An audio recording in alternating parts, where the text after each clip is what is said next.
꼭 교회에 다녀야 합니까? 라는 제목으로 하나님 말씀을 전합니다. 여러분은 선과 악의 기준이 무엇이라고 생각하십니까? 저마다 각자 생각하는 기준이 다 다를 것입니다.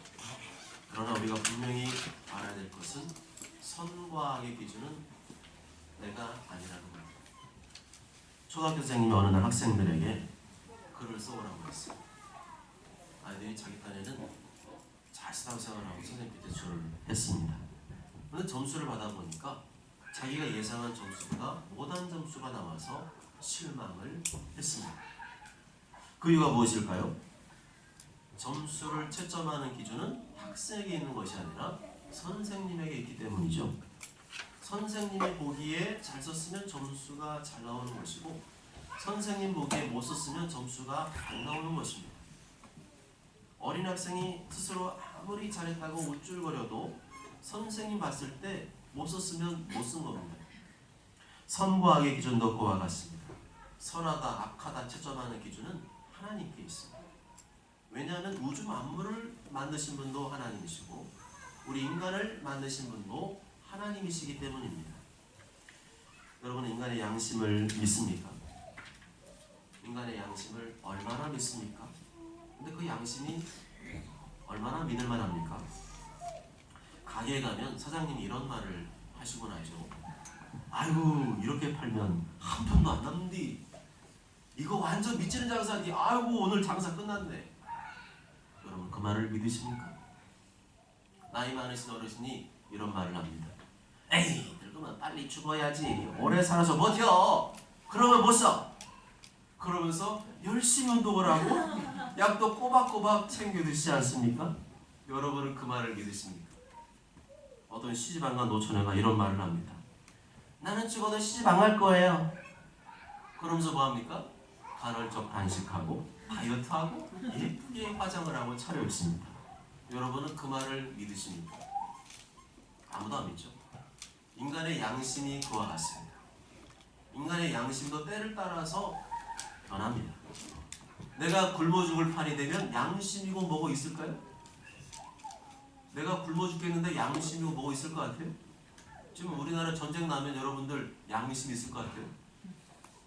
처음에는 착한 척 하다가 지금 먹을 게 없어. 그러면 사람들이 다 전부 다 가게 가서요 약탈하고 있거든요.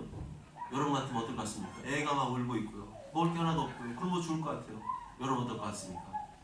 그때가 되면 사람들이 양심이고 뭐가 없습니다. 그깟 양심 밥 먹어줘? 하면서 오히려 화를 낼 겁니다. 이렇게 본다면 인간의 양심은 선과 악의 기준이 될 수 없습니다. 인간의 양심은 흔들리는 갈대와 같습니다. 좀 이렇게 괜찮고 좀 그럴만할 때는 양심이 작동하다가도 뭔가 좀 불리해지고 뭔가 좀 궁핍하고 그러면 양심이 살짝 변해서 타협을 하게 되죠. 그러한 모습을 보시고 하나님께서 말씀하고 계십니다. 의인은 없나니 하나도 없으며 깨닫는 자도 없고 하나님을 찾는 자도 없도다. 의인은 없나니 하나도 없으며 깨닫는 자도 없고 하나님을 찾는 자도 없도다. 우리 인간이 사는 세상에 왜 이렇게 낙심과 좌절과 원망과 불평과 고통이 많은 것일까요? 왜 가지면 가진 대로 불안하고 또 없으면 없는 대로 불안한 것일까요? 내가 열심히 노력해서 어떤 꿈을 이루고 목표를 달성했는데 시간이 조금만 지나면 금세 또 우리는 원망하고 불평을 하죠. 결혼하기 전에는 결혼하면 행복이 펼쳐질 줄로 생각을 했는데 결혼한 다음에는 왜 또 다른 원망과 불평이 생기는 것일까요? 그것은 근본적으로 죄 때문입니다. 우리 속에 있는 이 죄라는 녀석이 계속해서 끊임없이 이런 상황이 되면 좀 만족하다가도 또 아닌 걸 바라보게 됩니다. 또 만족하게 되면 또 아닌 걸 바라봐요. 끊임없이 미움과 원망과 불평과 불안과 걱정과 두려움을 일으킵니다. 그러면 이 죄라는 녀석을 해결하기 전까지는 아무리 내가 노력하고 성공하고 많은 것을 얻고 누려도 잠시 후는 또다시 이 죄라는 녀석이 고개를 빳빳이 쳐들고 나를 잡아 이끄는 것을 보게 될 것입니다. 로마서 7장 21절에서 24절을 보면 그러므로 내가 한 법을 깨달았노니 곧 선을 행하기 원하는 나에게 악이 함께 있는 것이로다. 내 속사람으로는 하나님의 법을 즐거워하되 내 지체 속에서 한다른 법이 내 마음의 법과 싸워 내 지체 속에 있는 죄의 법으로 나를 사로잡는 것을 보는도다. 오라 나는 곤고한 사람이로다. 이 사망의 몸에서 누가 나를 건져내리라. 이것을 쉬운 성경으로 보면 그러므로 나는 이런 법칙을 발견했습니다. 선을 행하려는 마음은 나에게 있지만 악이 나와 함께 있다는 것입니다. 사실 나의 속 중심에서는 하나님의 법을 즐거워합니다. 그러나 나의 몸의 여러 부분들에서는 다른 법이 작용하고 있습니다. 그 법이 내 마음의 법과 싸워 나를 내 몸에서 작용하고 있는 죄의 법에 사로잡히게 합니다. 나는 참으로 비참한 사람입니다. 누가 나를 이 사망의 몸에서 구원해 내겠습니까? 바로 우리 안에 있는 이 죄 때문에 내가 뭔가를 이루고 합격을 하고 성공을 해도 우리는 또다시 원망 불평하고 있는 자신을 발견하게 됩니다. 또다시 마음의 기쁨을 잃어버리고 평강을 잃어버리고 평안이 없는 삶을 살게 되는 모습을 보게 됩니다. 가끔 이런 얘기를 하는 분이 있습니다. 목사님, 저는 참 행복해요. 불만이 하나도 없어요. 남편도 너무 좋고요. 경제적으로도 아무 어려움이 없고요. 자식들이 얼마나 잘 크는지 공부도 잘하고 저는 아무 걱정이 없어요. 저는 그런 얘기를 들으면 속으로 이렇게 생각을 합니다. 정말 그렇습니까? 정말 아무 문제가 없습니까? 정말 그렇게 행복합니까? 얼굴을 보니까 그게 아닌 것 같은데 정말 그런가요? 그 말 속에 있는 내용을 보니까 하나님은 하나도 없는데 정말 그렇게 행복합니까? 어떤 청년이 병원에 가서 진단을 해보니까 암이라는 판단이 나왔습니다.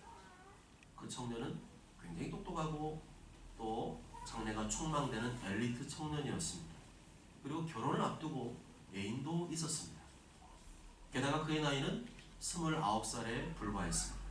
그런데 폐암이라는 겁니다. 의사는 이 청년이 너무 큰 충격을 받을까봐 일부러 말하지 않고 그 사실을 감추었습니다.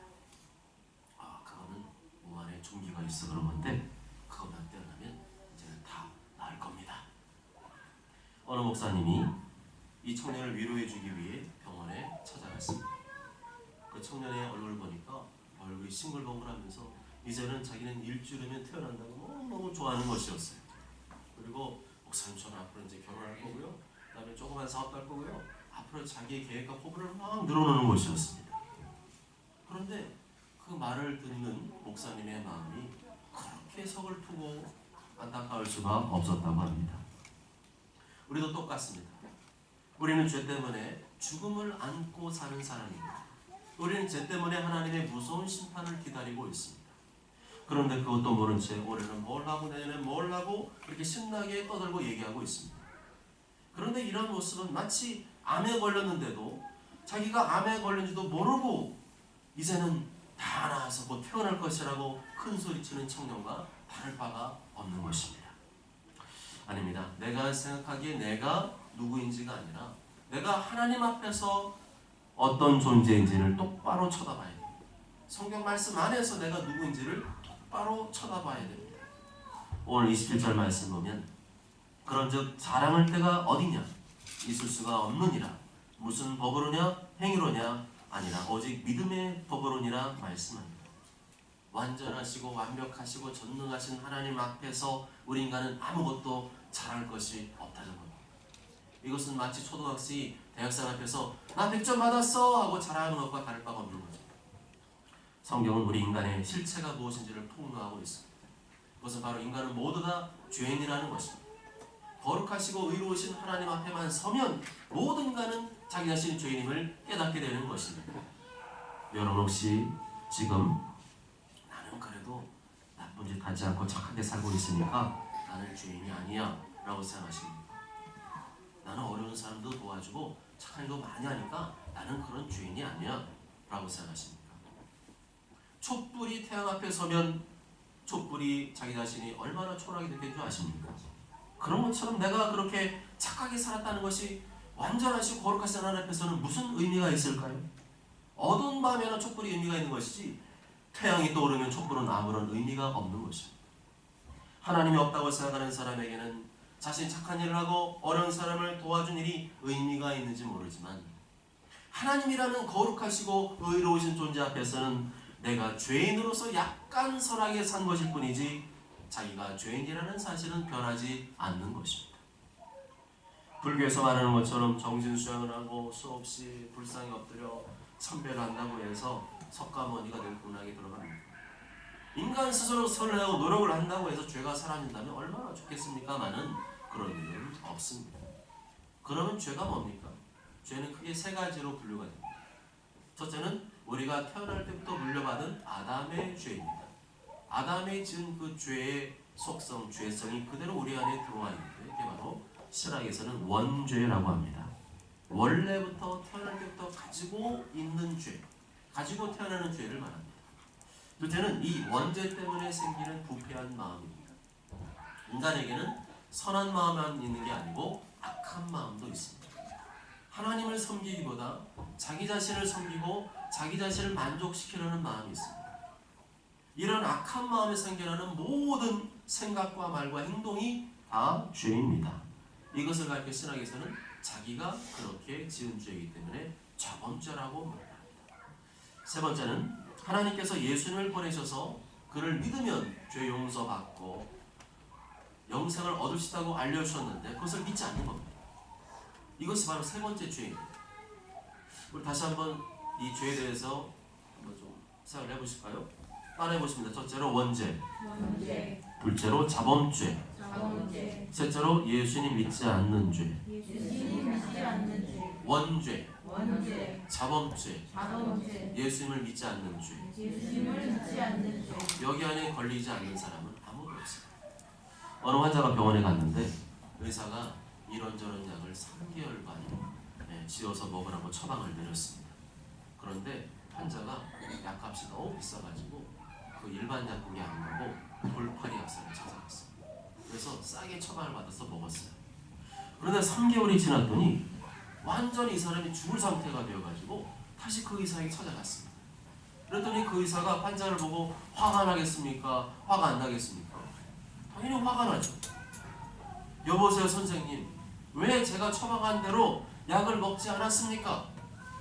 왜 제 말대로 하지 않고 환자분 마음대로 해서 병을 더 악화시켰습니까? 이것이 바로 하나님의 말씀을 안 듣고 자기 마음대로 살아가는 인간의 모습과 같습니다. 그 결과 아무리 노력해도 죄의 열매를 먹게 됩니다. 마음에 평안이 없죠. 기쁨이 없죠. 염려, 걱정, 근심, 불안, 두려움, 죄책감이 끊이지 않습니다. 그러나 하나님께서는 분명히 말씀하셨습니다. 하나님께서 외아들 예수님 이 땅에 보내시고 그분을 믿으면 자신의 모든 죄를 용서받고 하나님의 자녀가 될 수 있다고 말씀합니다. 그런데 우리 인간들은 그런 소리들은 뭐라고 그러죠? 예수 같은 소리 하고 있네. 예수가 있기는 어디 있어? 예수 믿다고 죄 용서받고 천국가 하고 믿지 않는 것, 이게 바로 또 다른 하나님의 말씀을 거역하는 죄를 짓는 일입니다. 우리는 내 안에 있는 죄 때문에 죽음과 심판의 상태에 놓여 있습니다. 죄 때문에 죽음과 심판이 다가온 것을 피할 수가 없는 상태에 있습니다. 이 죄 때문에 하나님께 나갈 수 없고 죄 때문에 천국에 갈 수도 없습니다. 그런데 문제는 내 힘과 노력으로는 이 죄를 해결할 수가 없다는 겁니다. 결론적으로 내가 아무리 착하게 살고 선하게 살아도 하나님 앞에서는 내가 죄인으로서 살아가고 있다는 사실, 내가 죄인이라는 사실은 절대로 변하지 않는다는 것입니다. 그렇습니다. 성경 말씀대로 우리는 다 거룩하시고 의로우신 하나님 앞에서 죄인입니다. 그 결과 우리는 어떻게 됩니까? 영원한 죽음과 심판을 맞이하게 됩니다. 한 번 죽는 것은 사람에게 정해진 것이요 그 후에는 심판이 있으니 사람들은 죽으면 다 끝이라고 생각합니다. 그 다음에는 아무것도 없다고 생각합니다. 그러니까 막 사는 거죠. 그래서 이렇게 죽든지 저렇게 죽든지 뭐 자살하든지 아무 상관이 없다고 생각합니다. 그러나 사람이 죽으면 그것으로 끝이 아니라 그 후에는 하나님의 무서운 심판이 기다리고 있습니다. 내가 지은 죄에 대한 심판, 예수님 믿지 않은 죄에 대한 심판이 기다리고 있습니다. 그동안 죽었다가 살아난 사람들의 이야기가 담긴 책들이 적지 않습니다. 대부분 병원에서 몇 시간 동안 죽었다가 살아난 사람들의 이야기를 기록한 책들이 있습니다. 그 이야기를 보면 공통적으로 뭐라고 합니까? 자기가 본 거 경험한 것이기 때문에 그 내용은 다르겠지만 공통적으로 무슨 얘기를 합니까? 죽은 다음에 세계가 있더라. 사후 세계가 있더라. 왜 그런 얘기는 믿지 않으려고 합니까? 왜 그런 얘기는 듣지 않으려고 합니까? 왜 듣고 싶은 얘기만 들으려고 합니까? 왜 죽음에 있을 하나님의 무서운 심판을 준비하지 않는 것입니까? 어느 날 큰 나무 밑에서 성경을 가르치던 목사님이 나뭇가지 하나를 딱 꺾어버렸습니다. 그리고 학생들이 물었어요. 이 나뭇가지가 살았나요? 죽었나요? 이 나뭇가지가 살았나요? 죽었나요? 그러자 한쪽에서는 잎이 아직 파랗기 때문에 살아있죠. 또 한쪽에서는 나뭇가지에서 나무 꺾였기 때문에 떨어져 나왔기 때문에 죽었죠. 여러분은 어떻게 생각하십니까?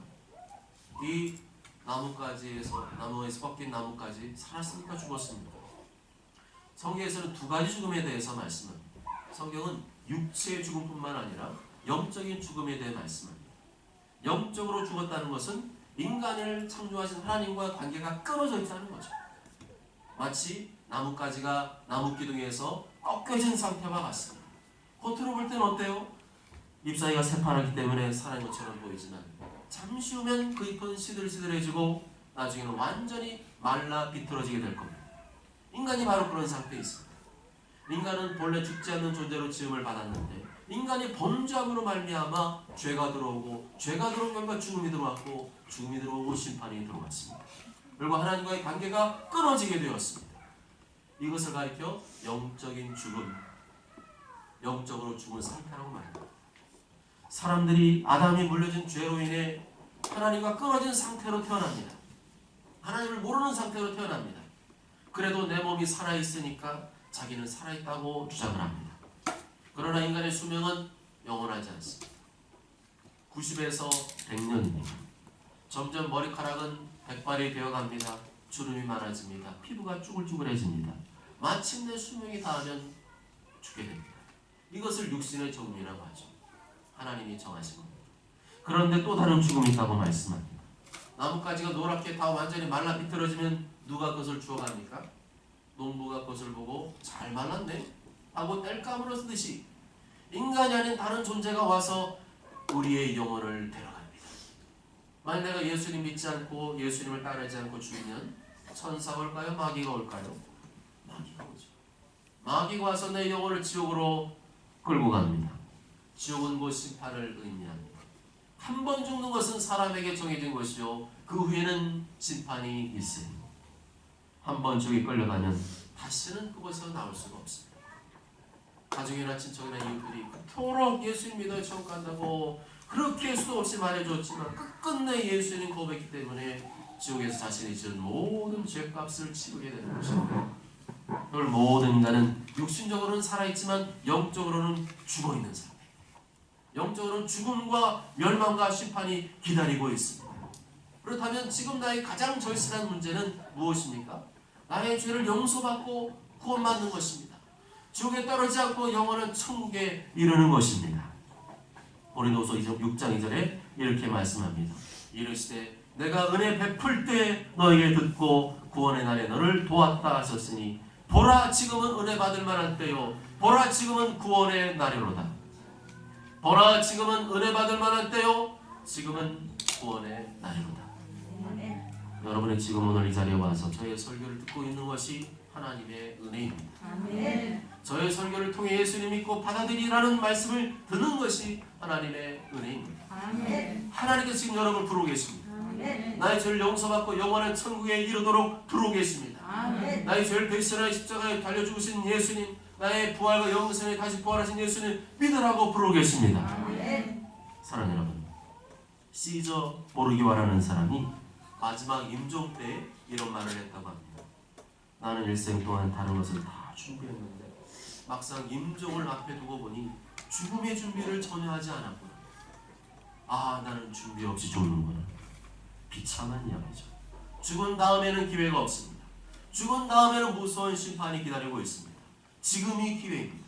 지금이 구원의 은혜를 받을 때입니다. 지금이 구원의 날입니다. 다시는 오늘 말씀을 들을 기회가 없을지도 모릅니다. 지금 이 시간 가기 전에 마음으로 활짝 여시고 내 죄를 용서하시고 영원한 천국으로 인도하시는 하나님의 음성을 들으시기 바랍니다. 아멘. 나의 죄를 대신에 피 흘려 죽으신 예수님, 다시 부활하신 예수님을 기쁘게 환영하고 모셔드리고 영접하시기 바랍니다. 아멘. 어째 저는 모두가 내가 지금 살아있는 것 같지만 사실은 죽음과 심판을 향해 가고 있음을 기억하시고 나의 죄를 대신 입장에 죽으시고 부활하신 예수님을 믿으심으로 영원한 천국에 다 이르게 되시길 주님의 이름으로 축복합니다. 아멘.